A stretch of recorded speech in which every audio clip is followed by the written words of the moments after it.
What's up, everybody? Welcome back to Twisted Guidance Tarot. I am Poetry. You are here for another journey through my tarot cards.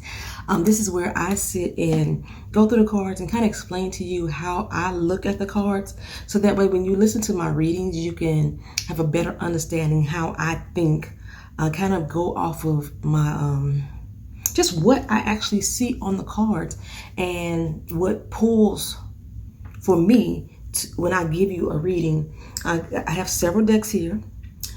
Today we are doing the Magician.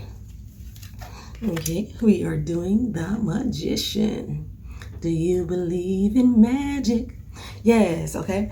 And we did the Fool's Journey before, so if you haven't watched the Fool, then you can go back and click the link to that. I'll try to make sure I link it to this video.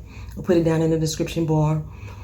And like I said, this will help you better understand me as a reader and why I read the way I do. You probably won't see an actual spread here on my channel because I'm not that connected to certain spreads because they try to make you focus on one particular card as if it's to give you a full idea of what's going on. So I don't like to do that. So first of all, let me go ahead and introduce my cards. We have this Magician here who is coming from the AE Weight Tarot card deck. Now what I'm doing is putting these kind of in order of I'm putting them in order of what's closest to the Rider Waite, okay, and then what's kind of furthest away from the Rider Waite decks as possible. If I have the guidebook, then I'll show you a guidebook. This one only came with like a little paperback book, so and this is the back of the card if anybody's interested in that. This Magician is from the Miss Cleo Power deck. This is her guidebook, the Tarot Card Legend. This is the back of the deck. This is one of my least favorite decks, but I seem to use it a lot, which is surprising. We next have where is this book at? Oh, here we go. Mystical Manga. Manga. Y'all know which one it is. It's the back of that deck. I don't know. Even though he seems to like be a big transition from the standard Rider Waite, when you see the rest of my cards, I think he really embodies everything that these cards are trying to say. And I have him in tie with the Everyday Witch Tarot. Where's my box? I should have been more prepared. This is the Everyday Witch Tarot. I might need to switch them too, you know. It might need to be like that. Okay, so then we have the Magician. The Magician did not come with, it came with the Easy Tarot handbook here. Okay, how do I want to put him? Do I want to present him here? I like that. Okay. And then also too, I have some Oracle cards. I have a lot of Oracle decks. I love working with Oracle decks. And a lot of the Oracle decks that I have one that embodies the theme of today, the Magician. So I'm going to include those as like bonus discussion. This one here next is from the Tarot of the Moors. On the Tarot of the Moors, he is called the Charmer instead of the Magician. And my progression goes this way. Okay, in case you were wondering. Then we also have from the Everyday Enchantment Tarot, the Magician. This is a big ass book, so I have to like show you like that. So, okay. All right, and as far as tarot goes, my Dreams of Gaia Tarot does not have a card that is called Magician. If you look in the typical tarot Number one is usually the Magician card. So when you see like decks that don't have names and you see the number one, you know it's the Magician, right? Okay, well, in the Dreams of Gaia, the number one is the child. Because remember, we started off with choice for food in the Dreams of Gaia deck. And number one is child. So I went through the deck to see exactly which one kind of fits the Magician for me. And that will be the healing card. So from the Dreams of Gaia, we have healing. He's the one that's closely related to the Magician to me in this deck. Let me see if I can show you the child and why the child doesn't make sense for me as far as being a magician. But like I said, the Dreams of Gaia is not the typical tarot. It is a totally step away from it, which is why I loved it so much. Can you see that? A little ugly child. That's an ugly baby. It's an ugly baby. So yeah, she don't fit into the magicians. Okay, and then I have from the oracle cards that I said I'm going to show you. I'm going to pull these back out and do them one by one. But from the Everyday Witch Oracle, we have air magic.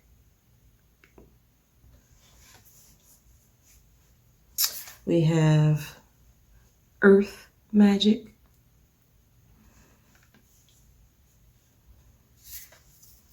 Water magic.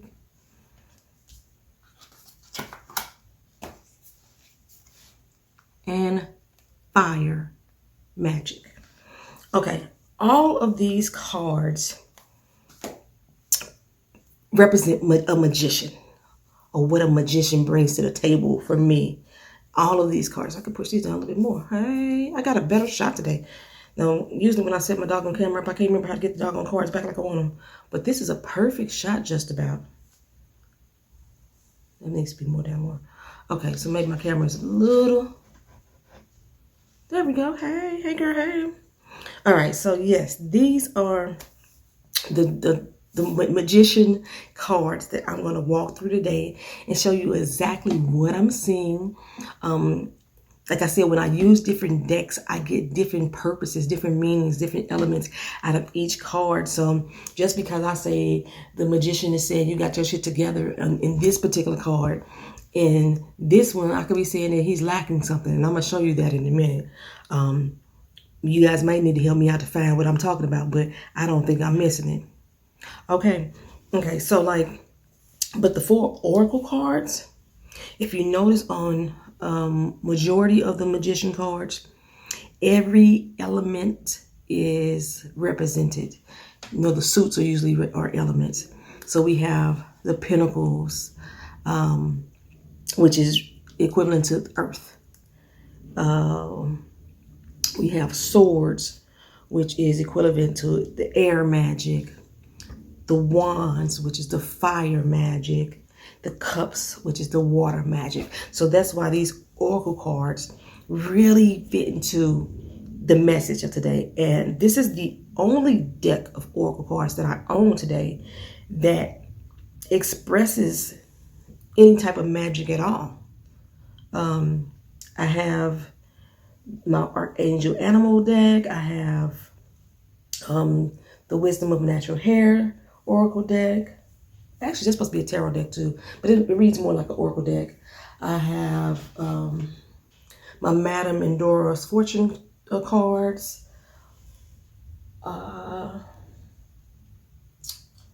My Crystals of Angel, my Doreen Virtue Crystals of Angel, and then there's other, and then a Kipper deck. But this is the only oracle deck that really gets into it, gets into the meat and potatoes of what I'm trying to see today.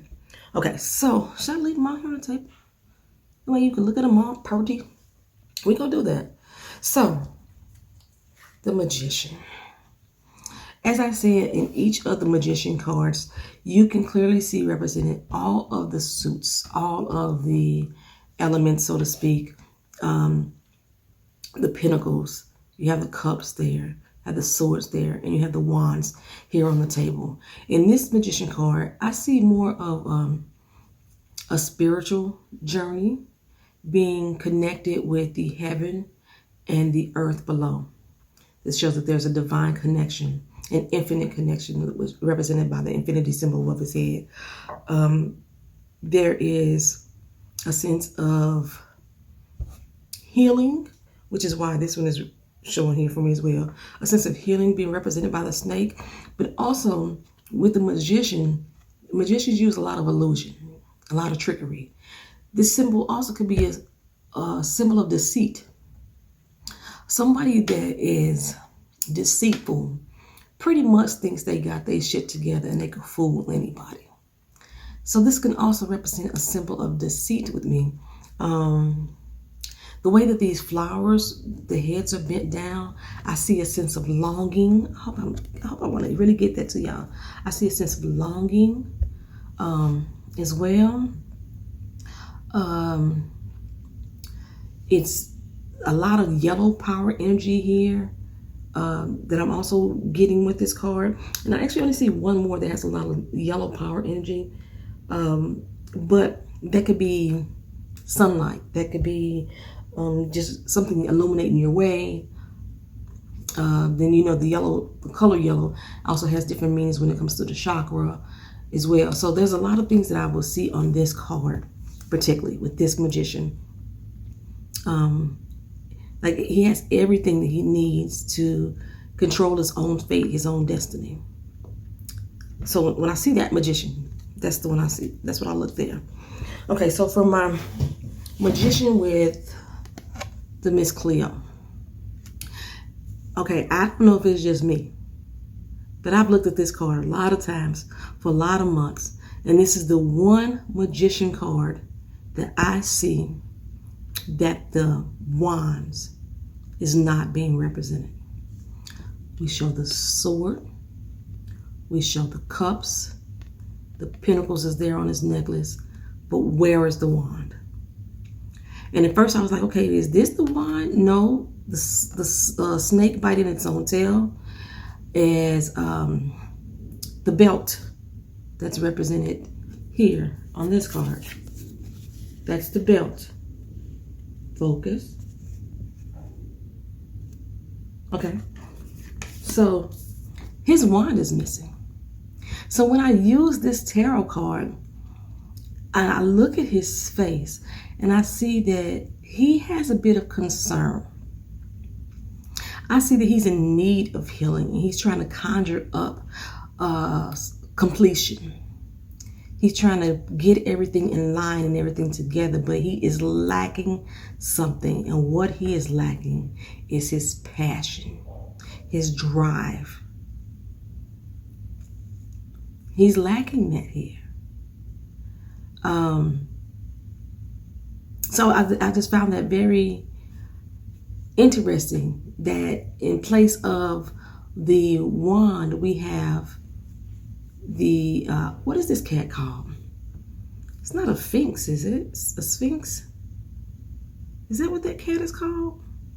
It's usually a black cat. I wish I had my other oracle cards here because it's actually in it. My Madame Endora's fortune cards actually tells me what the name of that cat is. I cannot think of it off the top of my head. If you know, put it down in the comment section. It's the Egyptian cat that's black. That's what this is replaced of. The wand is not there, but this cat is there. So I see someone who's not being fully truthful to themselves. They think they have their shit together, but they are lacking passion and drive. And without the passion and the drive, it could take you on an emotional journey. Your intellect is being challenged. Your emotions are less than. I just think that the positioning of these elements is very telling as well. Being that the snake is green and the pentacles is at the heart of the situation. Sometimes the pentacles represent money, materialism, but being grounded or being connected with the earth as well. But that is what is the center of this magician. He's trying to make the world go around him, but he's lacking the passion. The only way that passion is represented in this card for me is with the coloring of his robe. Okay, so then we have the Magician from the Everyday Witch Tarot. I still love this deck. And for the month of October, I'm going to be doing all my readings with these two, the Witch Tarot, the Witch Oracle, the Madame Endora deck, Oracle deck, and I have 2 more coming tomorrow. Don't tell my daughter. It's one of the decks I wanted to use. The Halloween Oracle. I'm not a big fan. Oh, it's all the way over there. It's all the way over there, so we can't see it. So let's go ahead and finish on with the journey. With this Magician, first of all, I love the fact that there's feminine energy here. Majority of the tarot cards, matter of fact, everyone on this table, with the exception of the oracles and this card, has the male energy. Women have power as well. I love this. And you see the black cat is there as well. So like I said, even though the cat is here, he's missing his wand. She has it all. They're right there in front of her. Their sword, pentacles, cup, and her the wand. And her heart chakra is being lit up. So she thinks from the heart. She creates from the heart. She wields power in her hand. You know, everything she touches turns to gold. You see the shimmer on everything around her. I love that the roses above her head, they represent the passion. The table is wood, represents the groundiness, the earthiness, the air floating about, the smoke in the room, the air, you know, everything is here. And the emotion, like I said, is being felt from the core. Even this cat is sitting up like, girl, show me what you got. Show me what you're working with. So I think that this particular Magician card, this person is really grounding and centering themselves from within. Like I say, everything's on the table. Everything's right there before them. You have everything that you need to do what you have to do. I didn't show the back of this card earlier. This is the back of this card. I don't think I showed the back of a few of them. I'll do that as I go through them. So this Magician card, like I say, gives me, yes, I have a sense of everything, but I have the power in my hands to take control of everything about me, and everything that I'm going to touch turns to gold. That's how I see this Magician card. Then we go to the Mystical Manga. Manga. I'm going to learn how to say which way is the right way.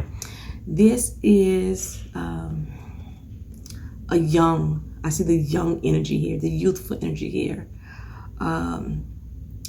Confidence is shown in this Magician card. Again, every element is represented. You have the fire, passion of the wands, the wispy air of the swords, the fluidness of the water, the cups, I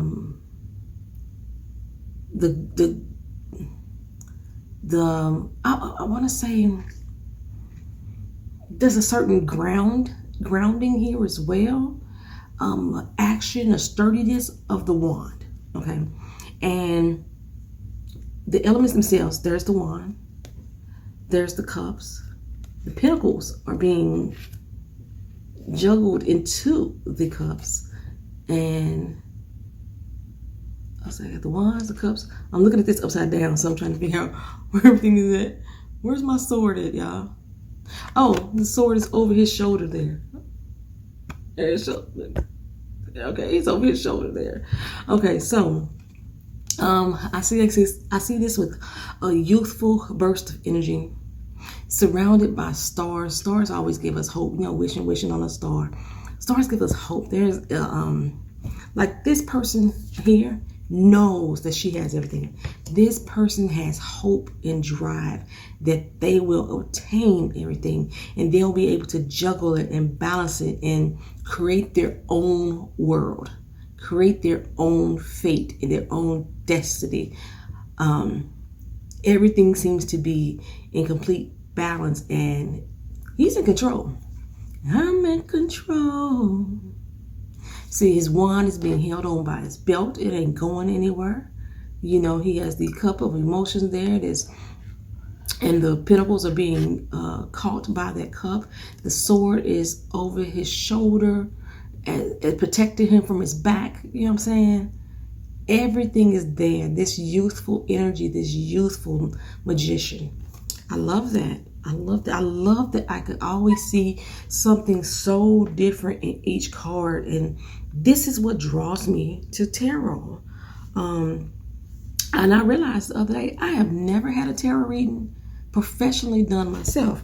Like, I come on YouTube and I listen to tarot card readers all the time, and usually they're pretty spot on as far as my life, like what I'm going through. It could have just happened like 2 weeks ago, and I was like, and I didn't want to watch that video, and then I watched it. But I've had palm readings, and the palm readings usually match what the YouTube tarot card readers are giving me.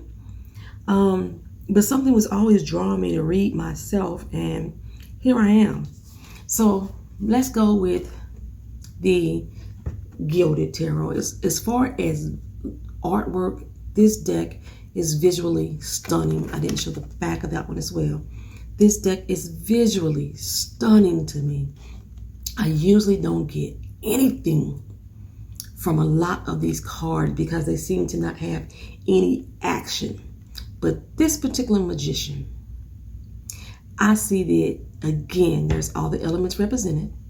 He has them in his hand, and he's in control of his own destiny, his own fate. He picks and chooses what is presented to you, what he's going to show you of him. I think he guides more with the sword and the wand. So with his passion and with his intellect, he steps forward more. He speaks more from emotion, and his pinnacles is being grounded in valuing his possessions or finding value in things is at the root of his being. The universe is behind him. Basically, he's guided by the universe. It's behind him. He's way past the sun. The sun is there. The sun, there's worlds in between him and the sun and the rest of the universe. But they're all there guiding him along his way. He is very confident. He has the long gray hair, which represents for me a sense of wisdom as well. So this is one of the few cards from the Easy Tarot, the Gilded Tarot deck by Ciro Machadi, that I love the energy that comes from here. And like I said, when I was talking about these are represented like with a lot of yellow energy. This shows a lot of earth energy here to me. I sense a lot of more of blue, emotional energy there. And here, I find a good balance of earth and emotional energy as well. The two that's right in the heart and the center. But he moves forward with passion and intellect. I really hope you guys are enjoying these interpretations. If you're not already subscribed to the channel, please go ahead and hit that subscribe button now. I'm going to be doing this series. I try to do it weekly. There's 78 cards to the tarot deck, so I'm going to try to see if I can get through all 78 of them. Right now, I know I'm dead set on the arcana, the major arcana. There's 22 major arcanas with the exception of the Dreams of Gaia deck. It has 24. But I think I want to go through the whole deck. I think I'm going to go through the whole deck. So, in the Tarot of the Moors, this is one of the ethnic decks that I wanted to make sure I had. I was not in love with this deck at all when I finally opened it up. It took me a while to get to it. That's the backup. I do love the back imagery. The front of the deck is multicultural, peoples from the African diaspora. But like I said, in this particular deck, he's called the Charmer. not the Magician. And in the Tarot of the Moors, all of the card names are changed, so it's not just this particular card. But yes, the Magician is a charmer. Like I said in this one, a magician can be seemingly deceitful because they're using tricks and illusions a lot of times to convince you that what you're seeing is real. That's what a lot of charmers do. But for some reason in this particular card, I don't see him, this being all about his energy. Let me see if that's a good way to put it. First, let me look for the elements. We have the cups here, the swords here, the pentacles here, and the wand is there behind him. This will be the serpentine belt. Cobra, that's what it looks like to me, as a king cobra, and he's in control of that king cobra. You know, I've heard ancient tales. I don't know the exact history of it, but a lot of tales about people who've been able to control the cobra. Remember, they do their little basket dance and they're blowing a little flute or whatever, and the cobra comes out of the basket dancing. But this magician is willing to strike if needed. And so he's a charmer. He doesn't play games. This magician right here, this charmer, is telling me that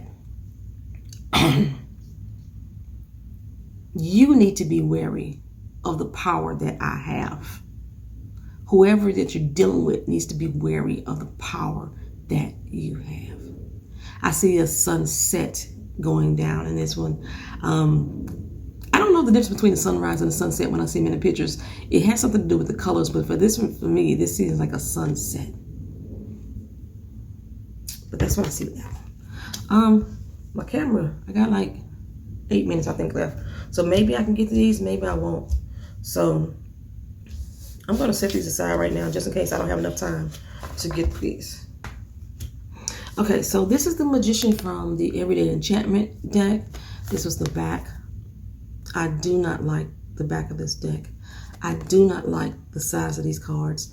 I was telling somebody else that I wasn't too keen on the facial features in this deck, but I love the messages. I love the story that I get from these images. And then this particular magician, he's a gardener. And as you can see, gardeners, in a way, are magicians because they start with a seed. They start with the idea. They dig a hole and they plant a seed and something beautiful emerges. With all the hard work, you have to water it. You have to put your cup of emotions in it. You have to water it. You have to tend the land with the wand, you know. You have to go out there and put in the time, the effort, the blood, sweat, and tears. That's the passion. That's the wand, I'm sorry. That's the passion as well. You have to know how much water to give it, how much sun it needs. That's your intellect. And then you are working with the ground. That's your pentacles. So let's see if, can I find the elements in here? Okay, his knife, that's the sword.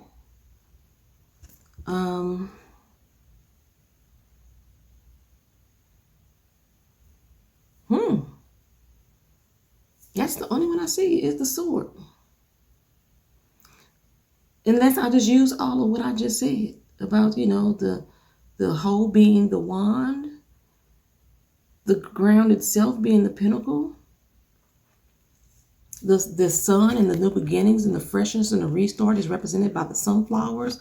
You have the sparrows here, hope that's inside of it. You see the graffiti on the back wall with the words yes.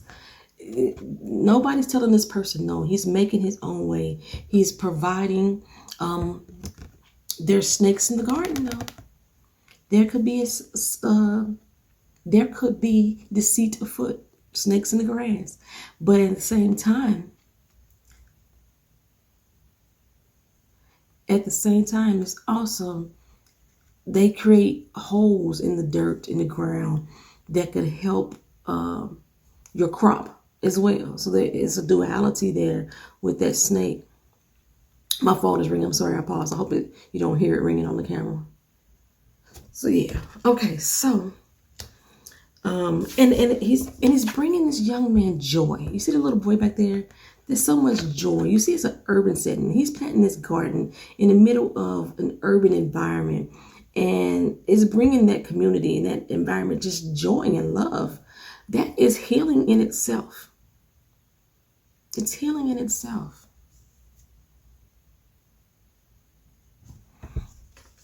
So, from the Dreams of Gaia deck, like I stated, this is not the magician deck from the card. There is no magician that's actually in the Dreams of Gaia.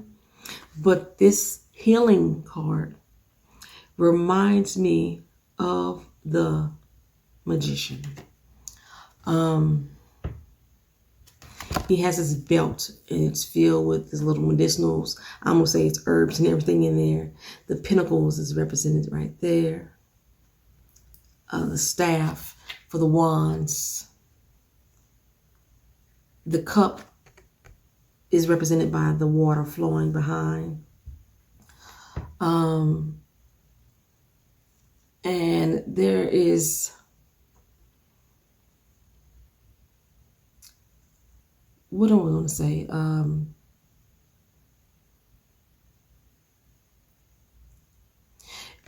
Around him, you see the illumination and the stars and the lights. That's, I believe, represents the thought, the intellect, the blues that are coming out of this. He has a very keen sense of knowledge about him. Like, he's somebody that if I saw walking the town, you would think, like, what does he know? Like, you want to answer the questions. You want to find out what it is that he can offer you. But yeah, I love this healing card.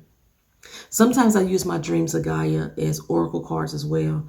And I would use just these keywords to help me represent the message that is coming across as well. So, but yeah, I see him as the magician.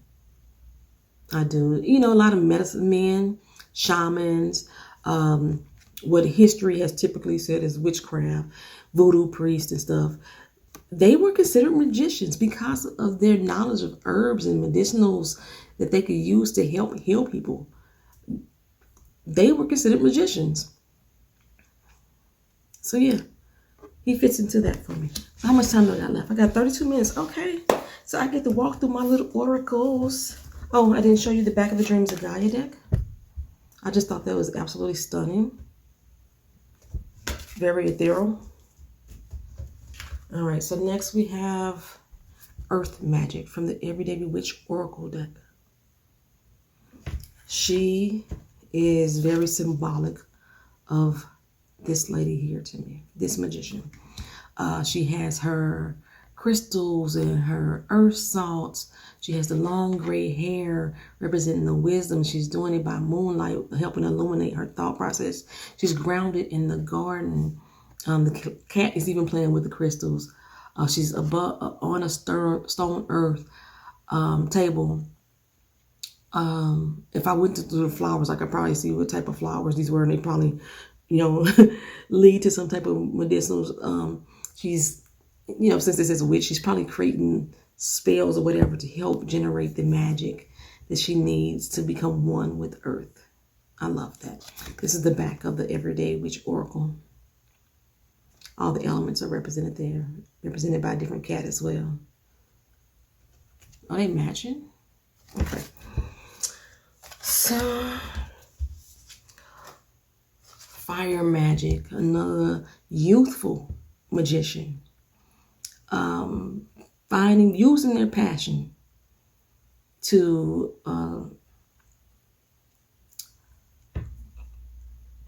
create warmth, to provide light. She's gaining insight, working with her talents to understand them better. Her passion, she's holding it in her hand.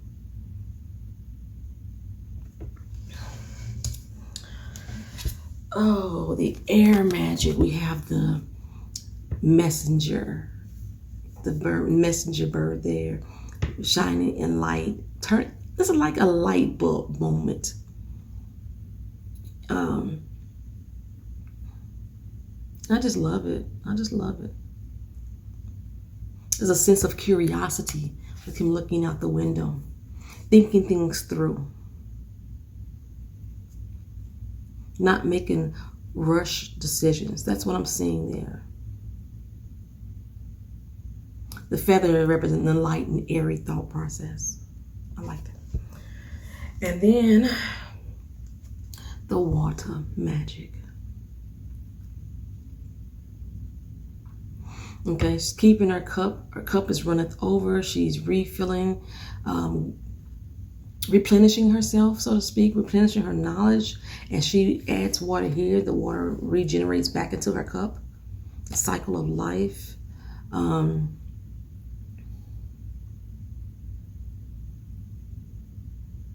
I just love this. I look at this as like a diary.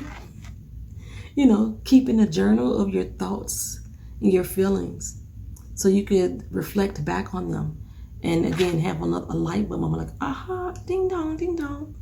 Yes, I've been there. I felt this way before. I understood it. So a lot of what I see in these cards. So this, you guys, is the magician walkthrough for this week. How I read tarot.